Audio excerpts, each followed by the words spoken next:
Trucking, got my chips cashed in, keep trucking. And we're happy to have him hanging around because, yes, indeed, he's your handyman. He fixed broken hearts, oh, babies, and put them right back in their new start, right now. Because, you know, really, the heart can never be broken. It feels like it sometimes. Oh, God, I'll never forget when I lost so-and-so and, and everything else that went in the flow, and it all went back. It's kind of weird, don't you see? How we can move ourselves around in this divine mystery. So much coming and going, so much, gain and loss when it comes to people in your life, Well, there's never a loss. And there's always a gain, babies. The other thing, you just got to retrain your brain so it don't see things in such a downer way. I mean, it's stupid. It's silly. But it thinks it's got it right, thinks it knows every frickin' thing there is to know. There ain't nothing knowing inside of your old cranium in that way just yet. The knowing comes from the heart area, man, and flows into the cranium as if by magic, because we're all unified inside, of course. That's what you begin to feel as Grandpaw Koyote helps you make it real here at the beginning of the day. As the coyotes come out to play, man, and shake their little tail in the air, put their little nose up there and let out a little song, say, bring on the sunrise, baby, because we rising up out of the dark shadows of life now, babies. The reality of the truthful angels of life that have lived here forever and held the center of love for all of us, don't you see? It's a rather divine and large family, this core group of angels that have come as human beings again and again, and repeatedly lived in what we consider the dregs of society, the dregs of tribalhood, always the social outcast, no matter what kind of casting, who was doing the casting, you know what I mean? Or where it was. It could be tribal, it could be industrial. It didn't matter. Anything in between, it was all the same thing, really. The same role they played repeatedly, again and again. There in disguise, hoping someday you'd get wise and see who was really there. See beyond the rough veneer. Same way we've been talking about the dicks in our life, the Dick Cheneys and the Tricky Dick Nixon and all of that, Watch out now, the terminology can catch you here. It's a name, don't you see? Yes, indeed. And it seems like a lot of those people named Dick seem to have a dick-headed nature, And babies, they just delight in being evil. You can see the cheer in their eyes when they're sitting there telling you nasty lies. I mean, I remember that about Tricky Dicky. He just glowed with the delight at being so damn evil, man. He loved it. I mean, look at his old news conferences and stuff sometimes. You'll see what I mean. He just loved telling the lies, man. He thought he was such a sly dog. He'd get that look, and his little pointy nose would go in that direction, and oh, my God, the nation got an infection. Took a lot of antibodies to put that one out.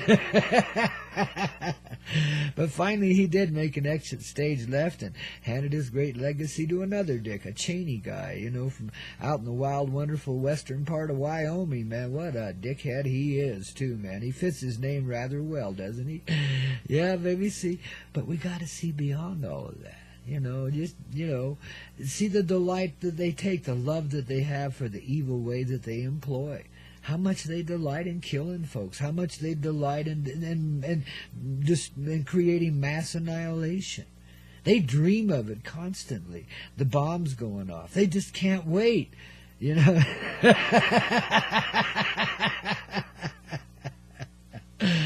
Oh, man, what an incredible place to be. But see, the love is still there, even if it's a love to hate. It's still love, babies. It's still love and motion, and this is what purifies the activity there. How we can see beyond it is like, see beyond the dick-headed nature, see beyond the name, in other words. See what's really there. A heart that's full of life, that loves what it's doing, And when we can help it see itself that way, well, guess what? Then perhaps it can turn another way and find some delight in being creative instead of destructive, Maybe it's like, getting over the great condemnation that it has felt and passed along through the generations to the various dicks that were around. There were a bunch of them, Again, it's the same thing I'm telling you about, the low end, the dregs of society where the angels of love hang out and hold the center of light for everyone. Well, it's the same thing in some of the upper circles, too. In some of these divinely evil son-of-a-guns is the nature of love holding itself together in the only way that it can in such dark places. It makes it love the hate. It makes it love the evil. It makes it love the condemnation. You see, it all comes together in love, no matter which way it's being expressed. See, this is what purifies our activity here, because it's all love. L-O-V-E. And that's an energy, a living thing of which life is made of. The light that is in all life, including that has felt itself so dark and weak and condemned and had to come up with great strength and mighty shenanigans, like old Richard Nixon, a little dickhead. With the point, there's a rock down by the Great Salt Lake. If you're ever driving along Interstate 80 out past the Great Salt Lakes, out west of Salt Lake City, about, maybe 40 miles, something like that. It's before you get to the Salt Flats. You're still passing the lake. There's a rock out there right along the lake shore. Big one. Looks like Richard Nixon's little pointy face. His pointy nose face, man. His old nose pointing out over the water, I always figured that was nature's memorial to good old Richard Nixon, man. Tricky Dick, as we knew him in the day. I remember when I first encountered him. I was a little tiny kid, about 4 or 5 years, probably 5 years old, And him and I came through town on a campaign train and stopped at the train station and gave a 5 or 10 minute whistle stop talk at our little town there in Utah. It's like, wow, man, are we ever blessed, the great general himself. And who's this masked man beside him? It looked like the Lone Ranger, but it felt more like, wow, somebody we didn't want around, man. I remember that guy, and it was funny. They had a little pin they gave us, Ike and Dick. And it was red, white, and blue on the background. But that was my first encounter with Richard Nixon. That's when I first encountered his energy and his presence, And it was not pleasant, I mean, you got to understand, little kids all taught about, how these people are high and mighty and blessed by God and all that shit, And then you see the practical reality, and you start to see the very same thing you see around you in everyday life, that there are people in this world, and most of them, that, in a little kid sort of way, this is how you see it. There are people in this world that say one thing and do another all the time. They preach mightily of themselves and their glorious heart and their spiritual aspects and all of that stuff. But come Monday morning, they just sold their grandmother down the river for her $80 million. Well, son of a gun, who wouldn't do that? I mean, it's $80 million, right? Oh, the warped nature of this reality and how we've let money control our flow instead of just loving the means of exchange and having a little fun with it, like playing a great big old game of Monopoly. It's all play money anyway. Don't you realize that? Some people get real serious about the game and they got to have Park Place and Boardwalk and all the good shit. But, guess what? When you own it, nobody lands on it, and you go broke anyway. It's the nature of the game we play, And we're here teaching by going through the harsh and cruel shit ourselves, by allowing these evil dicks to reign over us in a way, energetically, and, spread their delightful evil everywhere. We're letting them do us the greatest of favors. I mean, they're bearing a burden that not all of us could share, but yet we do because they spread it out to us, don't they? Well, that's where it ends, right here. You see, we reverse the flow right there. And all that negativity all of a sudden starts to shine bright. You see, everything's made of light. The darkest things are made of light. Everything is constructed of these tiny little seeds of light, little subatomic specters. They just seem to come out of nowhere. It's the dream of the Great Spirit, our heart, in creation. That's what gives us that flow. That's what gives us our glow and gives us all love in every avenue and area that we practice in, even those that are seemingly so God-blessed wicked.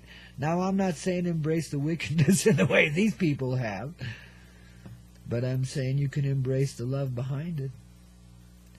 You can see that life there and help it expand into the consistent rainbow love that it is, and not be so compressed. Because, see, you decompress inside of yourself, you allow all of this dark feeling to flow away from your heart, all the heaviness to just dissipate, transform inside of you, become lightness, so you can see Dick Cheney with a sense of humor and no longer hate him for killing a few thousand people and blowing up buildings they didn't need to blow up and stuff. Everybody can see the evil. There is no way you can be hidden any longer. This is a truthful age. The eyes of innocence are returning to humanity in general. And all of us here on the Coyote Medicine Show specifically, as the cellular family, the center little molecule and that brings it back, the gateway that opens, that's all of us, man. Brings pure love and light so people can stand the truth and step beyond it, you see. We all know there was conspiracies. We all know that was a big put on because somebody wanted to make war.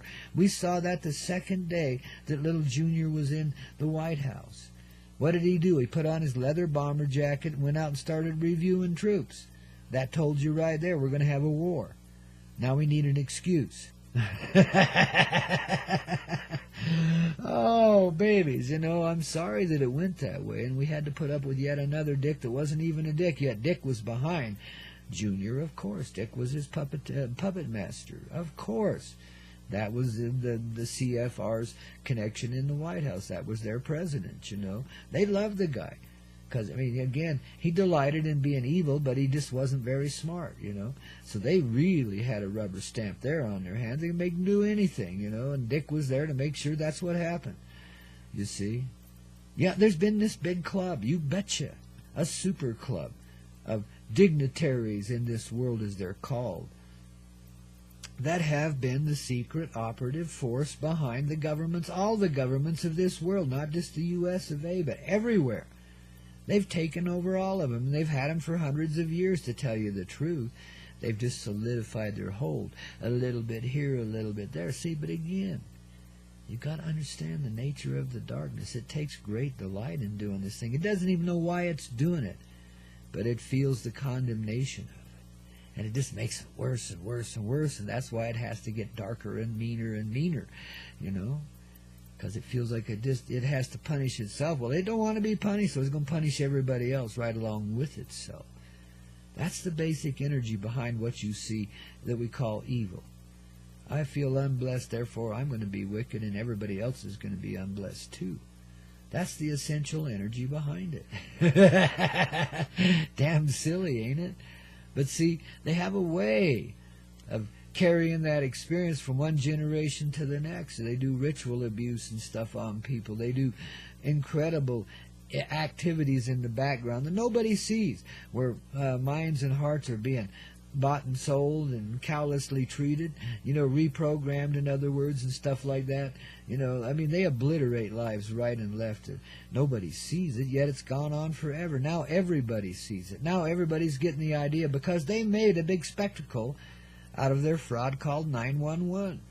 You know, when they blew up those buildings and artificially so, as I watched them go down there on the TV, I just happened to be in a place where I could, you know, I said, that's not real. Those buildings fell straight down. That's demolition. You could see the charges going off down the sides of the building as it collapsed in on itself. Now listen, back in New York City in the 1940-somethings, a B-50, not a B-52, but the four-engine bomber of the day, it was a big old prop plane, I think it was a DC-4, ran into the side of the Empire State Building on the 80th floor and put a hell of a hole in it and started a fire. This is a big plane. It's equivalent almost in size to those jets that they supposedly flew into those other buildings later, you know. Well, there was a 3-story fire. They put that out. They rebuilt the building. Everything's cool. Wasn't, but I mean, that plane was full of fuel, etc. I mean, you know, it was the same basic thing that happened.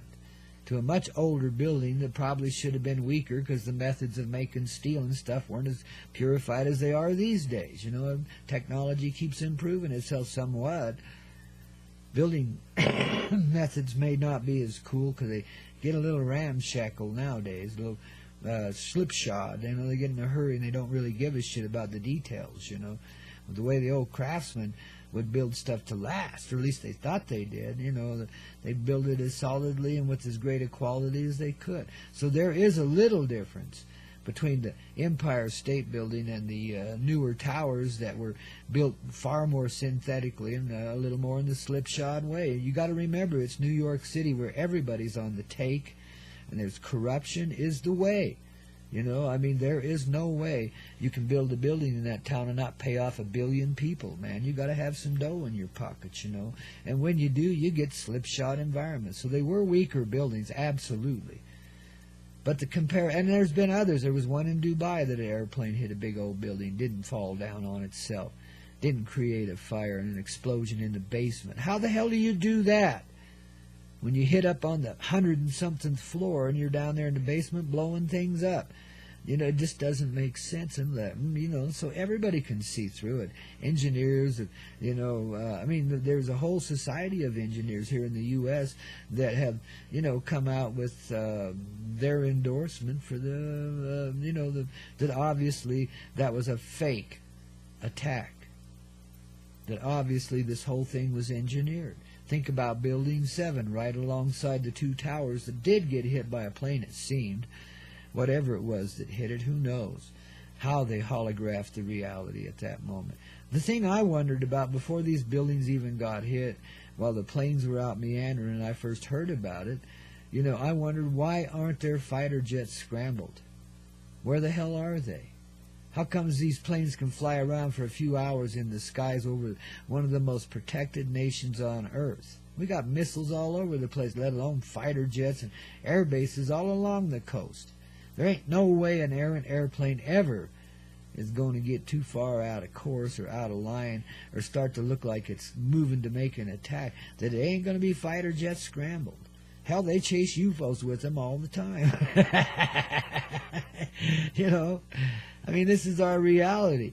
There's the obvious. See, but they wanted you to know that it was a conspiracy. They wanted you to know it was put on. They wanted you to know that they didn't care about you whatsoever, that your life meant nothing. You were expendable, you know, in the greater cause of, you know, the big war that they were trying to build us up to so they could create the ultimate terror here on Earth again. You know, that's where all this leads, you know, and then the imposition of the iron fist once again. That's where all that leads, you see. At least that's the intention, or that's the idea. But see, we just derailed the flow of it. I'm your handyman. You know, I'll take you there. Even if your name's Satan or Lucy or whatever, you know, I don't care who the hell you are or how bad you be. You know, I'm badder than you are any day of the week, man. I'm the spiritual bad boy. I'm the contrary force in all, man. And look how loving that is. It may be misapplied some days in some moments, but it's never misapplied. Don't you see? We're just learning how to love one another, how to be one another, and let that be. How to see the same person in all of us and see beyond all of these judgments. The evil nature of Dick Cheney and his cohorts that created such nastiness there in New York City and proved to the world that we're the most evil sons of bitches that ever lived, and we're coming to get you. You know, that was the message of 911. The corporations have taken over. The great Satan arises, and we shall rule the world. That's their essential message. That's what 911 says to us. What does our heart say in return? Fooled ya. We're not going to condemn you, baby. We're going to heal you. We're coming for you now, babies. And we've come for your heart, and you're going to find it. You're going to have a new start, no matter how dark you've been, or how great you've delighted in the evil, you little love bunny, you. You see, that way of thinking, that way of being is all through. See, feel how feel the switch, feel the change. You see, your inclination's totally different now. You know, you made the mistake of heaping your master upon the wrong human being. And your master got reformed. And so do you, because you know you are the master too. There are no masters except for all of us. Every one of us, you see. You got used to the idea of division. So you got all militarized. You know, had to put everybody in a pigeonhole and segment the whole reality, you know. Categorize it all. Instead of just letting it be, just flowing with it, and letting it be the divine blossom of love. See, now we awaken to that truth, that reality. You can't control the flow. You can only be in it from the heart. That is the control. That's how we flow into creation, and the attitude of our heart has everything to do with the creation in which we live. And this is what we're learning from all the roles we played here. All the little acts, all the little Richard Nixons and Dick Cheneys and all the rest of it, you know. Every role here. And those are just visible ones. Imagine the cantankerous nature of the slimy, sleazy mother trucking beings behind the scene. You know, they make that guy in The Simpsons that owns a nuclear power plant, I forget his name, but you know who I'm talking about, the Simon Legree of his time. It makes them look innocent by comparison. These guys are pretty nasty. I mean, you got to think about who would allow and promote the installation of over 1,000 nuclear power plants in this world, knowing that these are some of the most dangerous creations human beings have ever come up with, that they're not fail-safe at all. They're unworthy, and each one of them is a disaster waiting to happen. I mean, that is programmed failure. That is programmed planetary destruction in some people's books. I mean, that's a guarantee that all of this world will be annihilated. 1,000-something nuclear power plants, each one of them, you know, like a little hydrogen bomb, a slowly exploding one that'll kick more radiation in the air that by rights should obliterate all life living. And a few times it's happened already. A lot of that stuff, and it's not. We know about Fukushima. We know about, you know, that one in Russia, and we know about 3 Mile Island. But gosh, it's been happening otherwise, and you never hear about it. But honeys, we've developed what you'd call an immunity to these radiant energies, you know, and our earth around us is starting to build up a sturdiness toward it too. And now we're beginning to receive that radiation as the loving element of truthful life that it is. The little specter inside of that radiation is the little specter of life, just like it is in everything else. And therefore we can love it into being the recreative force that we need it to be, a regenerative thing. So instead of destruction, we recreate the entire reality. And long before most of these nuclear power plants can go off, so the time bomb isn't ticking anymore. It goes away because time goes away. And it's all undone. And we live in the world as we would have it, as we would dream it, as our heart would have it be, so it is. And there comes the reality. See, that's what's meant by planetary ascension. It's a personal thing in each one of us, an awakening to that awareness of our presence in the center of the truthful existence that we are. You know, we are some of the most blessed and divine beings in the universe. Each and every one of us, no matter how evil we may feel, or how unblessed, or how burdened, you know, we are cosmic, beyond definition. We are radiant love in motion in every activity that we undertake. And see, there goes your bellyache, there goes your headache, there goes your heartache. I'm your handyman. I help you understand, help you remember what's really happening here. Now you got it clear? Old Grandpa says, I think you did, dear. I think you do. I think we all do. Here's a special treat I've been kind of holding reserve for a while. Comes from way back in the 60s, which is now. Just like 4/20/2008, a date that's never too late. This comes from back about they say 68, but it's older than that. I can remember me and my buddies playing it and singing it in the bars in 65. So I know it was there then. In a God out of Eden, baby, you know. And such a trooping piece of music. You know, it's kind of like a spiritual crop circle, man. There's coded information all through it, you know. That's stuff that goes on in the subdural way, you know, in the energetic level that not everybody's conscious of. And it's a resurrective kind of thing. It tells you, back in the 60s we started to come back into our very own heart. That's what it tells you. So take a listen, babies. Go with the flow. Spread your wings. Don't you know? So says Grandpa here on the Coyote Medicine Show. Only on the Hazy Radio Network, babies. The rockin'est network. And the happiest hearts you ever found here since Grandpa's come to town. Oh, babies, aren't you glad you're hanging around? Yes, indeedy. Here we go. Oh, babies, don't you know I love it so.